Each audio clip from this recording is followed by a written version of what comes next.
All right, good afternoon. Good afternoon. All right, welcome everybody. My name is Doug Ray. I'm the Executive Director of Private Schools Interscholastic Association. We're happy to have you here today. This will be, it'll probably take about an hour to finish the slides for everything. Let's go ahead and get started then. Right. Yes. Let's see. Click on this, and away we go. All right, so again, welcome to the fall workshop for PSIA 2024-2025. We're looking forward to having another great year of academic competitions for your students. During the presentation today, we'll go over some welcoming notes, who's participating today, some administrative changes that we've made over the summer that affect the new year, some contest changes, and I'll go over some of the resources that are available to you. As I mentioned, questions are welcome at any time. So yeah, you don't need to turn on your camera if you don't want to. It's mainly just a PowerPoint presentation, so no need to do that as well. So you're fine. Who is running PSIA this year? Well, Dr. Pat Walters is the founder of PSIA. She started it back in 1997. She's the CEO of the company, and she'll be our one-act play director this year. She's not with us today. She had another appointment to attend. But she will be your contact person for all things one-act play. And of course, I am the executive director for the rest of it, all the academics and the day-to-day operations of PSIA. There are email addresses. PSIA2018@gmail.com is Pat's new email address. And of course, my email address, doug@academicmeet.com.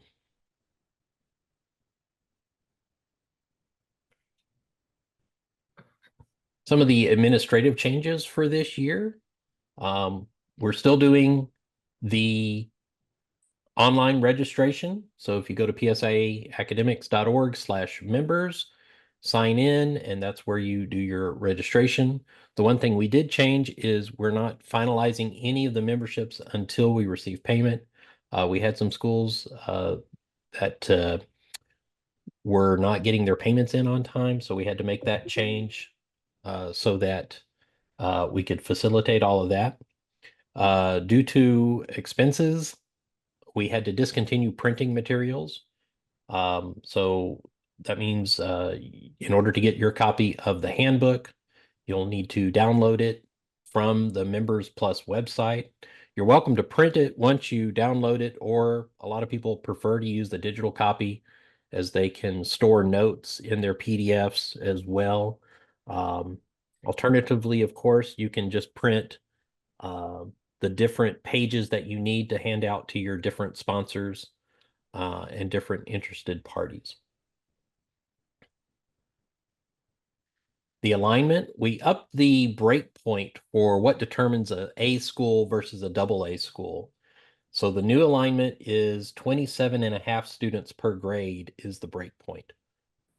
This will allow some of the larger single A schools to become host because they'll have larger facilities so that they can accommodate all the rooms that are needed, the holding space, and everything else. This further balances the number of districts that we will offer, which then in turn balances the number of participants at state. Last year, we had 8 single A districts and 12 double A districts. So by raising the break point, this will create a better balance for the state meets as well. We did have to raise fees this year. They had not been raised in 9 years, and it was becoming untenable. So we did have to make that slight increase. And in order to save some money, we did have to reduce our state office employment by half.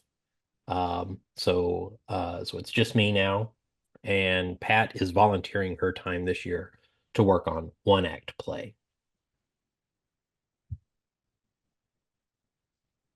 The membership registrations are basically the same. Excuse me. We have the incentive deadline. If you get your membership in by October 1st, you'll receive a 10% discount on all the materials that you order. The regular deadline is November 1st, and then the late deadline is December 15th. That comes with a $25 late fee, and it's very difficult to get into districts after that November 1st deadline. That's the regular deadline. This calendar that you see on the graphic, that can be found in your academic handbook, and it has all the dates of importance as well as spaces to write in the particular dates for your district, and then at the bottom if you're doing one act play. So you might keep that handy, maybe print that out on a separate sheet to keep all the information that you need with that. Our academic meets window this year runs from January 31st through March 1st. You can look online to see when the districts have chosen to do their meets on the PSIA homepage. You can look under information and academic meets. The state meets will be held at Texas State University again. We did flip them around this year. So the single A meets will go first and April 12th, and then the double A districts will go second on April 26th. The one act play is still being hashed out, but the basic area window is January 17th through February 22nd, and the state is to be determined. We did have tentative dates for state right here, March 5th and 6th. But Pat has not been able to find a venue yet. And all the places that she had contacted in sort of the first round of finding a venue were not able to do it on the 5th and 6th. So then we just sort of changed it back to TBD until we find a venue that can accommodate us sometime during this week. This seemed to be the prevailing desire for there to be not that much time between the area and the state one act play meet. In the past, it had been where the one act play areas were held in early February, and then the state one act play contest in early April. But people seem to like having it in short order in early March. We have to do it before spring break, obviously, and so we'll have to see what comes out of that. I know that Pat has some requests into some other schools about renting their facility, so we'll see where that goes. The one big change that you need to be aware of is the deadline for changing your participation in the academic meet. So when you sign up, you have to declare which contest you would like to be a part of. And those are the only contests that you can enter at the district meet. That deadline in the past was January 15th, but January 15th is running very close to the beginning of the actual districts themselves. So we moved that back to December because of the earlier district windows. And now this is a hard deadline. So this will be the date that you would want to change your participation. We'll have a different form for you to change participation because that change will have to accompany the payment that corresponds to that change if it is an increase in the number of contests. If it's a decrease in the number of contests, then we'll work with you on that, either to move that money into your state fees or issue a refund. But that is something you want to be aware of. That new deadline is December 15th.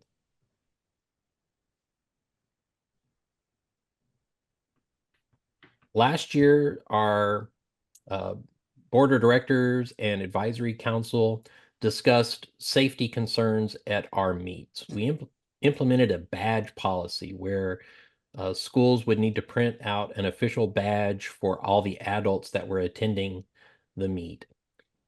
Based on what we saw at the state meet, it really did not get implemented very well. So we rescinded the badge policy, but we will implement a new security personnel policy that will be a requirement for districts and for state.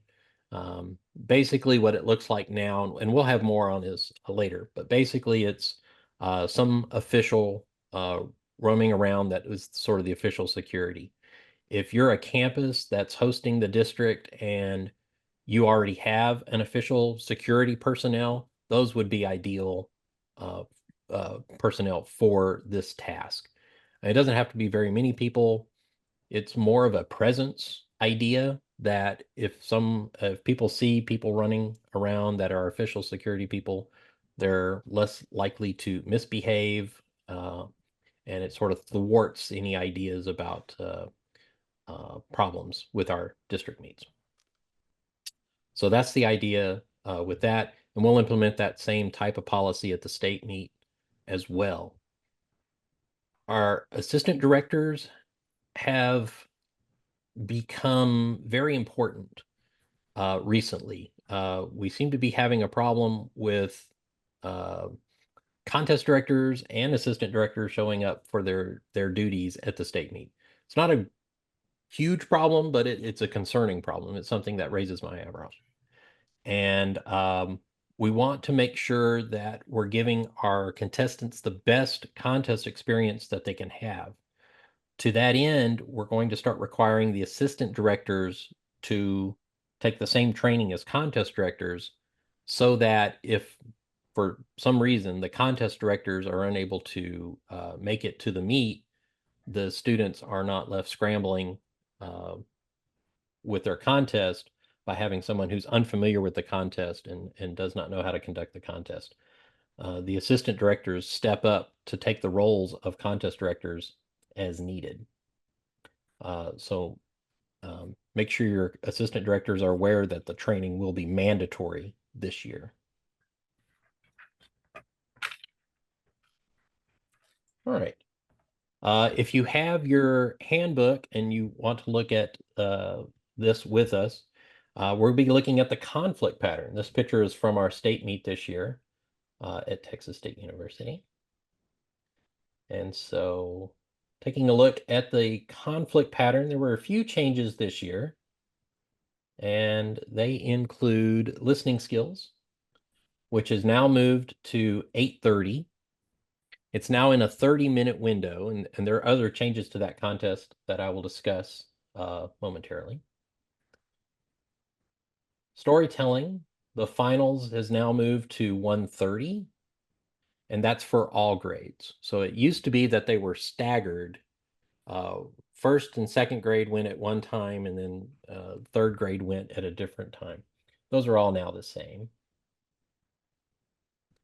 And impromptu speaking has shifted so that it no longer conflicts with modern oratory. The idea behind having modern oratory and impromptu speaking at the same time was that contestants that were doing both could easily do a dual entry, and you could have one set of judges do prelims in one and finals in the other. So that way they didn't have to do both prelims and finals of the same contest. We had some problems implementing the dual entry. I think a lot of people were not aware that when you have a contestant that advanced to the finals in both modern oratory and impromptu, you had to hold on to those rosters to check both of them to see where those contestants needed to go before you release them. And that became a problem that we encountered. So this will alleviate that by having them not at the same time. Um, I know that some directors expressed the desire to have the same set of judges for finals for modern oratory and impromptu. And if that's the route you want to go, then you're certainly welcome to do that because they no longer overlap. Sometimes those require outside judges that you have to pay for. So now that they don't overlap, you'll get both of those two sections in benefit. All right, here's our one-act play winners this year. Holy Family Catholic School from Austin. Congratulations to them. This is where Pat would have spoken about the updates, but she's not here. So, question from the chat: will the assistant director training be required at the district level as well? Yes, it is a PSA requirement. So both district and state.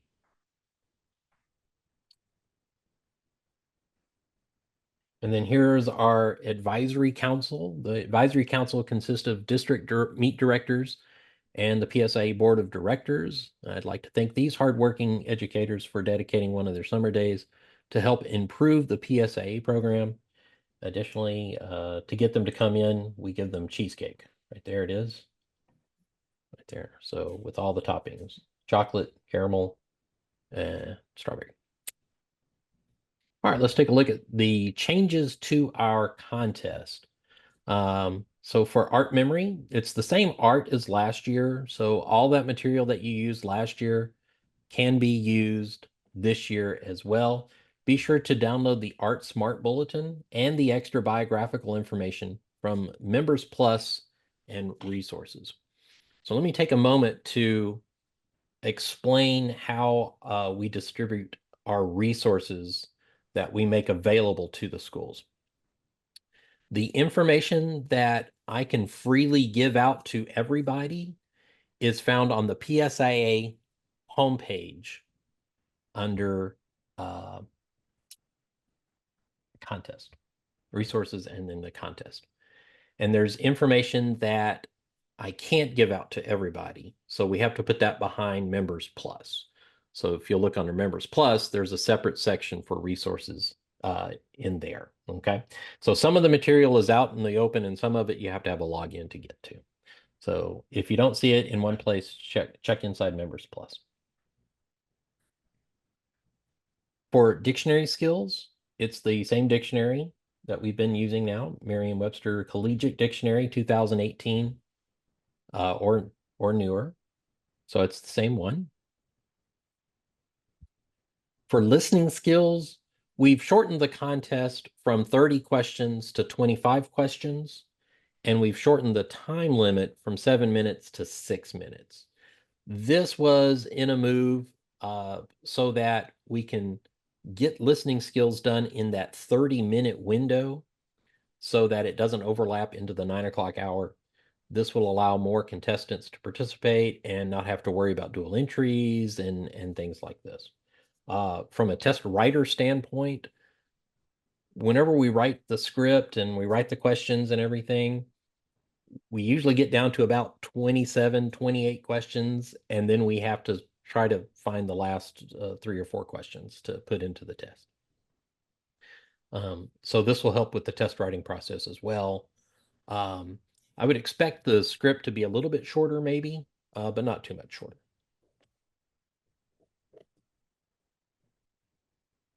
For maps, graphs, and charts, we adopted the same desk atlas that we've always used.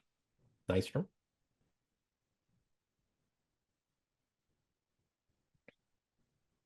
For mathematics contest in grades 6 through 8, we have the special topics, which is principles, which that is not how you're supposed to spell principles. I apologize for that. Principles of counting.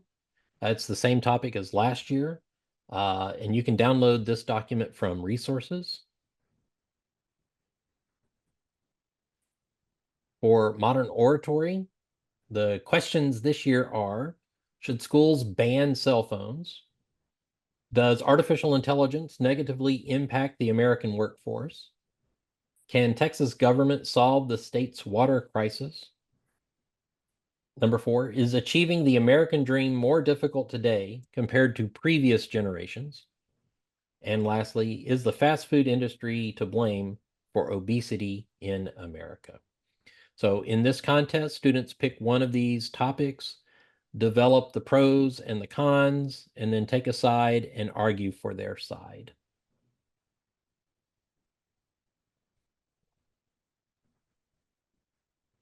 In music memory, we've adopted the UIL passport again this year, 2024 to 25.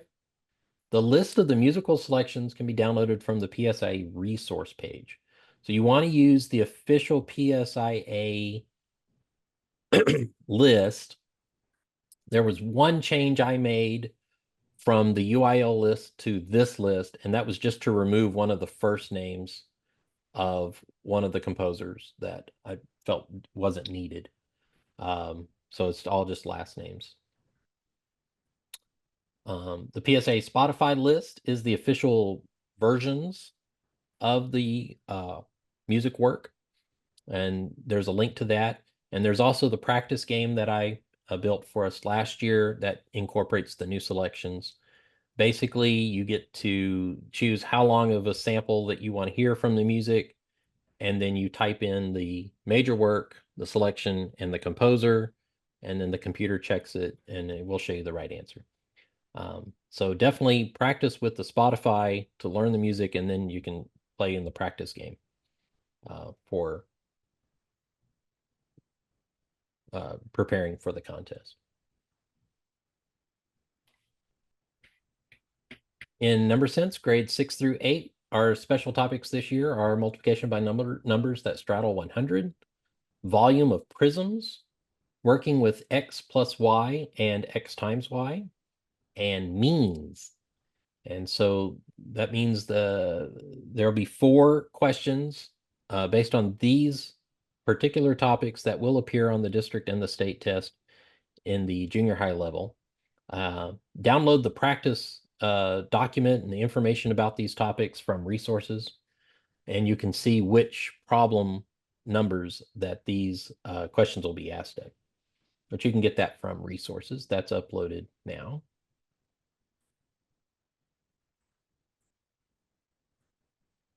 For oral interpretation, this is a poetry year. So make sure everyone's doing poetry this year.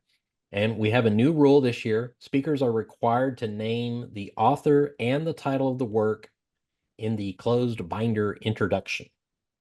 So they have to cite the author and the name of the work. If the author is unknown or anonymous, then that has to be stated by the contestant during the introduction. If the work is untitled, that should also be stated by the contestant during the introduction. So basically, it's about attribution, giving credit for the work to the author. It also helps the judges identify which work is being done because they don't always catch the title. They don't always know the piece.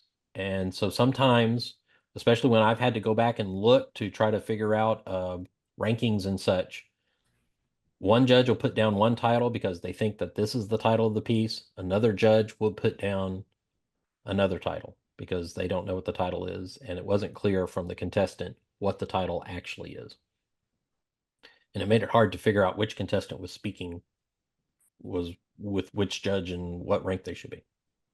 The result of not citing the author in the title is a disqualification.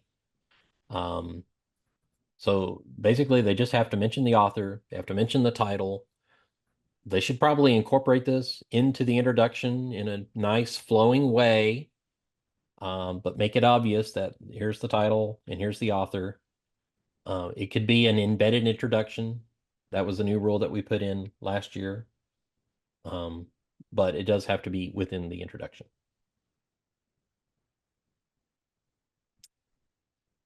In ready writing, we also have a new rule. The writers are required to create their own titles for their composition.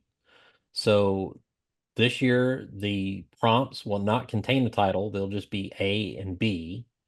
And the writers come up with a title. And the judges will use that title as part of the regular criteria for evaluating the work. So make sure the titles correspond to whatever the piece is. Creativity is fine. Information is fine. Whatever the title needs to be for the ready writing piece. We do have a new edition of the Ready Writing and Creative Writing Handbook that'll come out this fall. So we're still working on that. That'll contain samples of the winners from district and state over the past 2 years. In science, the Science 4-5 pilot expired. It did not become a full contest. There was not enough participation to turn it into a full contest for PSIA. So you're still welcome to offer 4-5. It's just you'll have to have someone write the test for you because we won't be doing that in the state office. And of course, as a local contest, it would not advance to state.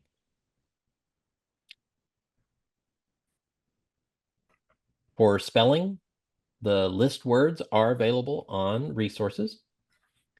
And something that seems to surprise students every year is that the words on the spelling test do not necessarily have to be the exact words on the list for the list words. They can be derivatives. So that means a different tense, a different part of speech. So a verb becomes the noun version or the adjective version or whatever that is. So the words that are derivatives are related to those words.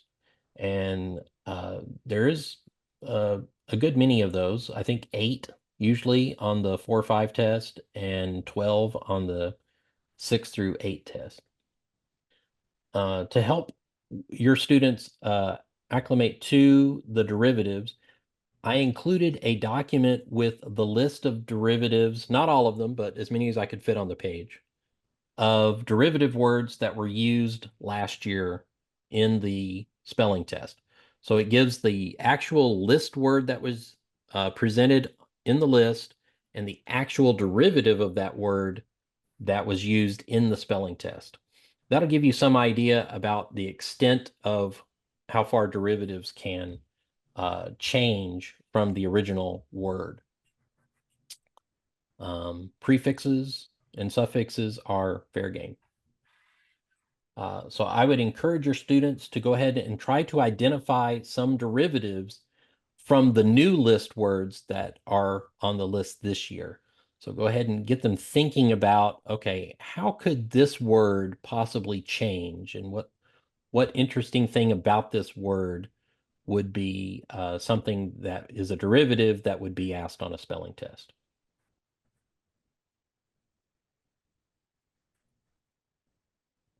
For storytelling, we published our storytelling grades 1-3 practice stories back in, I think it was January, based on your comments and your need for having some practice stories. So we developed those, and that's still available for purchase this year.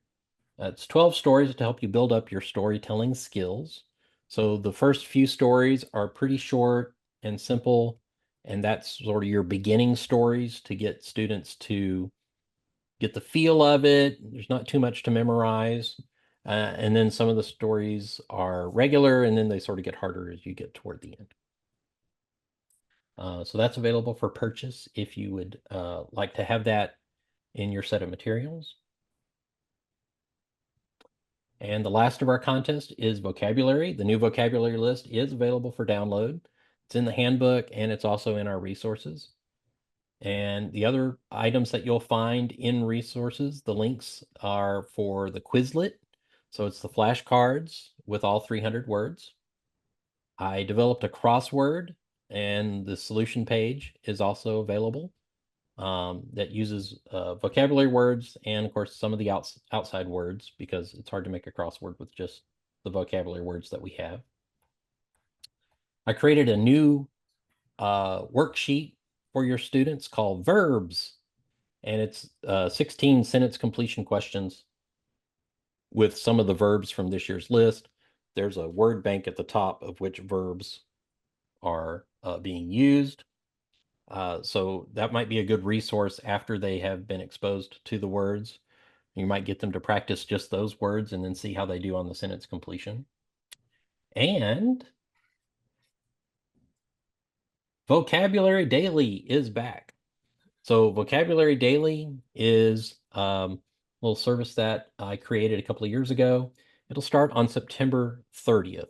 And you just go to the vocabulary resource page that's available to everyone.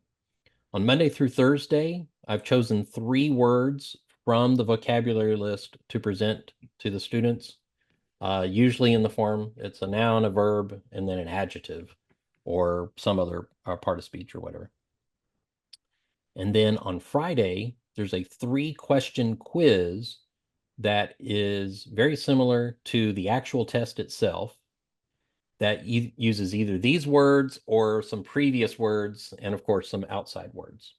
But the idea is to give them these 12 words in a week, see what they can do with those, and then give them a quiz on it on Fridays. So if that's something that you're interested in, it starts on September 30th. I'll send you an email to remind you that it's starting. And you don't have to have anything to log in to get that or anything. So, and it's fun. It's really kind of fun. So, all right. Let's talk about scholarships. So we do offer scholarships at the end of the year for our graduating 8th graders who graduate out of the program. The requirement is they have to be an 8th grader. They have to have participated in PSIA for at least 3 years and won at least 1 gold medal at state contest. These scholarship applications will be available on Members Plus starting in December so that you can start working on it. And the deadline is April 30th at 4 p.m. I believe that's a Wednesday. My suggestion is that you go ahead and get letters of recommendation ready ahead of time. Even if you have an 8th grader who would be eligible, except for the fact that they don't have any gold medals yet, if they're going to state, you might want to go ahead and get them to get their letters of recommendation ready anyway. Here's some of our winners from this year, Katie Collins and Lexi Rendon. So congratulations to them. And it's back this year, PSIA 101. It's sort of an introduction course for what PSIA is, the basics of PSIA. It happens 3 times in the fall, and it's basically to help new schools and new campus coordinators get their PSIA program going. So we talk about different topics during these 3 sessions. It's a way to touch base with me here in the state office and to get support from other campus coordinators that are new to PSIA as well. It's not restricted to new schools. I know that some schools came to it last year, even though they'd been in the program for several years and benefited from it. But it'll be by Zoom, and it's usually about 30 minutes to 45 minutes, depending on the topic. And there's actually a PSIA 101 tab inside of Members Plus, and you can find the resources that we use for that, including the parent letters. So one of the things that's important for PSIA is the volunteerism. We can't run it alone. We have to have volunteers from your parents and your faculty to help run the contest. It's important to get buy-in from the parents early on so that they have the expectation of what's coming and they can train and be aware appropriately as it comes throughout the year. These parent letters are in Word doc form so that you can modify them however you need to use them. And if you want to come up with different letters, you're welcome to do that as well. It's about getting the buy-in, about making them aware of what they are going to need to do if their child is going to participate in PSIA. We have all kinds of tasks that need to be done at these meets, from hall monitor all the way up through contest director and tab room assistant. So use those to your advantage to get your parents on board. And I know that some schools have the parents sign a letter that says, yes, I will volunteer. Here are the things that I'm able to do, right? And so you sort of build a profile of what the parents' abilities are. So, for example, if you had a parent that was a lawyer, they would be a good modern oratory judge or impromptu judge. If you had a parent that was an engineer, then they would be a good grader for calculator because calculator is basically a pre-engineering test.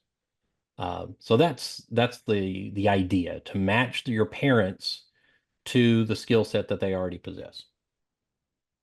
But anyway, there'll be a sign up on the events page for these, and then I'll send out the link just like today for the Zoom meeting.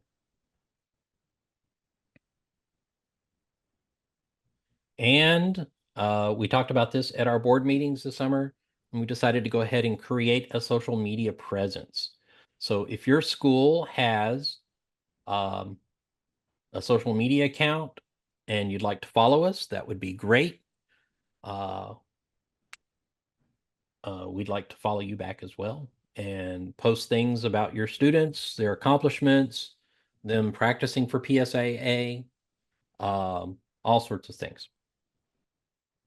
So for Twitter or X, it's PSIA_academics. And then for Facebook, it's PSIA academics with no underscore, because one of them allows underscores and the other one doesn't. So that was the problem. Oh, so yeah, follow us back. And there's nothing on there yet. I haven't posted anything yet, but go ahead and follow us back. Okay, let's see here. Question here. When district entries are made, is it similar to UIL when entries are made with specific student's name, or do you just have 3 entries per event? Yes, you have to enter the students' names. We use a special program that I wrote called the Academic Meet Companion. And so when it comes time to enter your students' names, you'll enter their names in the Academic Meet Companion. You'll also enter the names of the volunteers after you enter the student names. Let's see. Can you share which types of questions are removed from the new listening skills test? It's not that we're removing specific types of questions. We just lowered it from 30 questions to 25 questions. Is there a practice resource for science 6 through 8? Other than the practice test, we don't really have any other resources. I don't know if Hexco would have anything, but you might try them. You might consider purchasing other tests from UIL for science, 6, the middle school science. I believe we use the same test writer, so that might be helpful. Let's see. Can you substitute students for entries like in UIL at the district meet with the proper form? Yes. There's a substitution form in the back of the handbook. Some districts require it. Most districts don't. They just, excuse me, send in the substitute and then have them say, I'm substituting for whoever. Okay. Other questions? Other questions? These are good questions.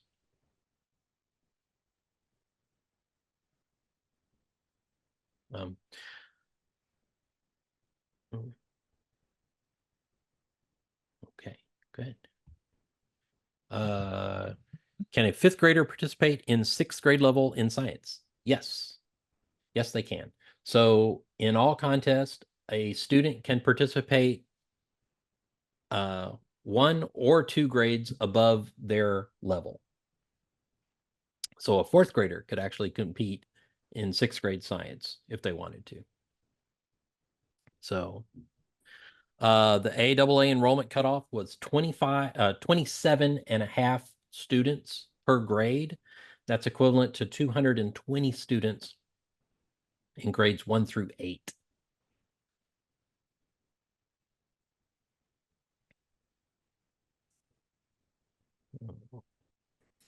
All right.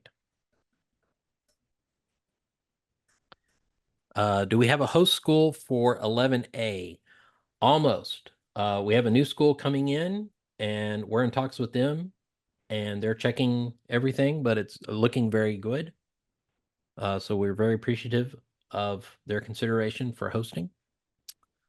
Does it matter which grade the 8th grader got the gold medal in? No, it does not. They could have gotten the gold medal in first grade storytelling and not done anything since. Um, so no, and they would still be eligible. Uh, the more gold medals they get, though, the better it looks. Also, the letters of recommendation do make a difference. We don't want a ton of letters of recommendation. Two, maybe three, probably two is best. After we read two letters of recommendation, we have a pretty good idea of the student, their character, and their accomplishments. So, well, all right. Uh, can we write one of the letters of recommendation? Yes. Yes. The campus coordinators are eligible to write it. Um, teachers, coaches, pastors, priests, rabbis. Uh, we we prefer that the parents don't write it. We feel like the parents are probably not the best person to be writing a letter of recommendation. So if you're a homeschooler, I know it's tough, uh, but that shows how important it is for the particular homeschool student to be involved in some extracurricular things outside of the home. So,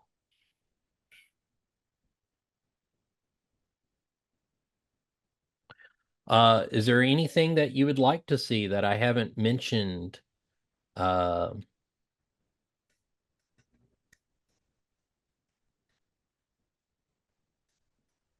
as you probably realize, I've worked very hard to provide some resources to you to make it available. I will tell you one thing that is probably changing. If you order the new test in the packets, you'll probably have to download it yourself because the files are very big and they won't go through email. So you'll probably be getting emails that say your materials are ready and here's where you can go download it. And then you just have to go and download it. But that's just because they're huge. We started including extra graphics and things are in color, and that just takes up file size. All right. Well, I want to wish everyone a great year. Thank you for coming today. We are celebrating our 28th year of PSIA, and I want to thank everyone for being here today. We're looking forward to a great year. 28 years. I remember when we first started this. I've been involved with PSIA since the beginning in a very limited capacity at the beginning, just being a test writer, and I sort of wormed my way into the spot here. So happy 28.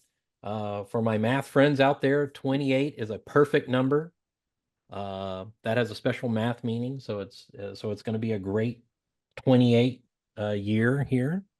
And I want to thank everyone for being here. Thank you all. Appreciate it. I love doing this. It's very rewarding. And so we're looking forward to another great year. We're still looking for some hosts in various areas. Dallas needs a double A host, and uh, we're trying to grow. So if you have other schools out there that you think would be interested, let them know. They can go to the PSIA homepage. There's a contact button on there. Have them fill out that contact form, and we'll send them some information about joining.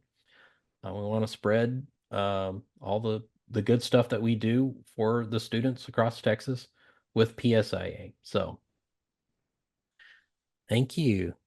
Thank you. Thank you, everyone. Thank you for your compliments. Yes, and the PSA 101, I think is a great idea. I think it uh I think the main thing is that it lowers the intimidation factor. There's a lot to this. There's a lot of moving parts, and being a campus coordinator is not easy. And so we're here to support you and help you to make the most out of this experience. Um, so so thank you, everyone. thank you all for your compliments and your thoughts. Appreciate that very much. Thank you. Appreciate it. Thank you. Thank you all. I'll stay on for a few more minutes and otherwise that's it. We finished a little bit earlier than anticipated. I think that's a good thing. I kind of condensed it all. There's less game show music in the virtual world here, unfortunately. So,